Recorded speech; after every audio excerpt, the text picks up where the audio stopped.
where he does a lot. Like in the cartoons where they run through multiple walls in an office building, like that's him. He leaves the Ryu-shaped hole on the way to the top. Yeah, that's the key to his success. And so I think how good Lima is at stuffing that out and not letting him get those sorts of things started, which he's not doing a great job of it right now. Normally, Lima's very good at shutting you out of what you want to do, but McBenedict is playing his game right now. Absolutely, but now it's looking like Lima's beginning to be the oppressor. So what Lima is doing very interestingly, and it's something that you don't want to do against Ryu, does kill. Wow. Yeah, something you don't usually want to do against Ryu is play an aggressive defense, where the game plan of an aggressive defense is to get right up next to your opponent, you know, play a lot with the shield, spot dodges. You want to get a read on what your opponent wants to hit you with. And that's what we've seen so far from Lima, is he's getting up close to McBenedict, and then he's playing a keep-away game once he gets close or holding the shield.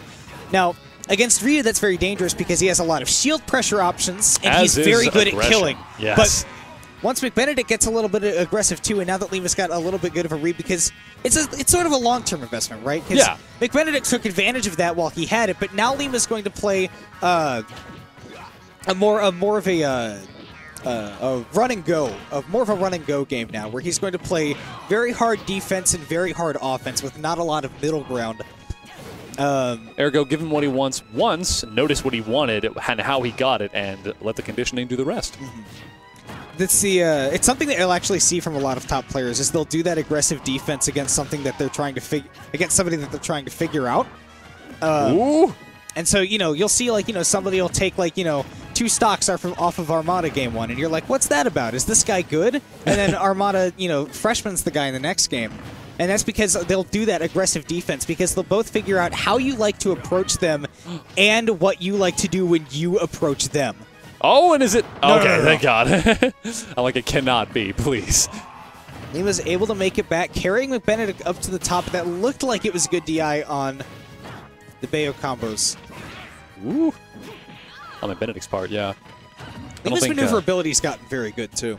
Oh, of course. He's gotten a much better handle on what Bayonetta is capable of. Lima's punish game was his highlight, usually. Like, his capitalization on each and every opportunity was his highlight. Yeah, of course. He has that, but now he's building more on top of that. Ergo, his ridiculous movement. Ergo, less SDs, baby! Ooh. Fireball even ignored him. Oh, Lima. Perhaps a little bit of analysis paralysis, or it could just be Lima being Lima. You never know. Yeah, walking back and forth, I'd say that's Lima. Oh, he just takes it! Getting too aggressive. Normally... That was spectacular, because the platform was moving inward. That's well played on McBenedict's part. The awareness... We mentioned this earlier. Like, his awareness is what's his highlight as a player. His awareness and his tearness. Yeah, he definitely goes on tears. We saw the tear at the start of the game, and...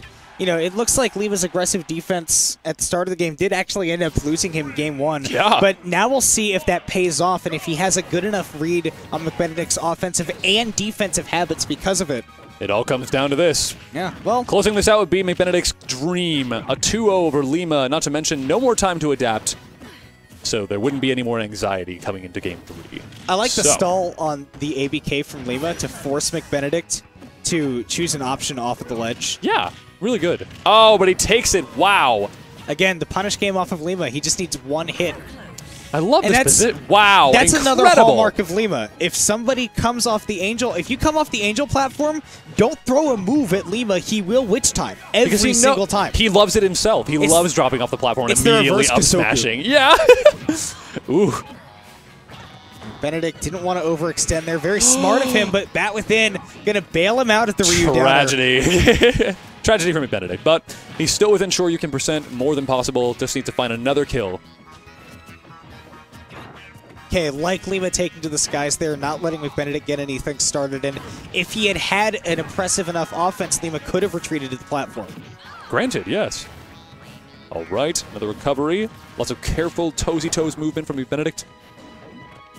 Lima's really like... Woo! That was a nice back air. It's really good. Lima's been feigning a lot of approaches and then immediately taking to the air after that, usually with either an ABK or a Witch Twist. Yeah.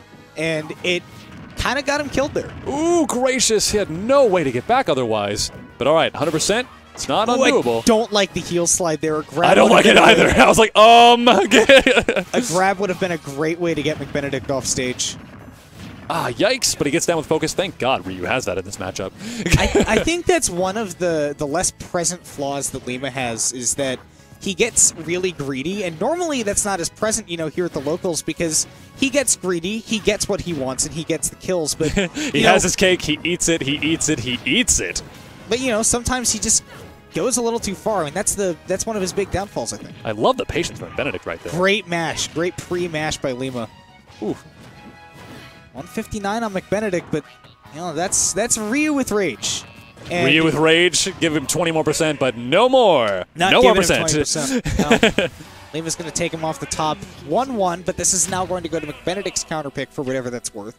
All right, so it begins. Town and City would be a Town and City is a possibility. A lot of Ryus actually like going to the bigger stages just because they feel that Town and City only gives you like an extra 5 or 6% Granted. for killing with the Shoryu. Yeah, and whereas it gives your opponents, you know, that extra 5 or 6%, which is so important for them. Yeah, really. Whereas it's not as much for Ryu. Yeah, Ryu can get a Shoryuken kill on any stage.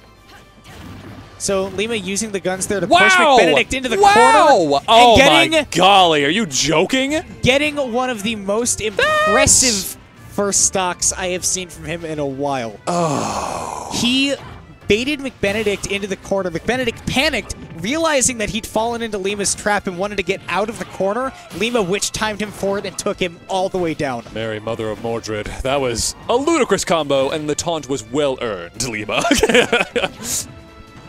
Pulling off something like that, that was just capitalization on capitalization. It was just layers of it. That was like a three-decker sandwich of bad... Oh, I can't say that.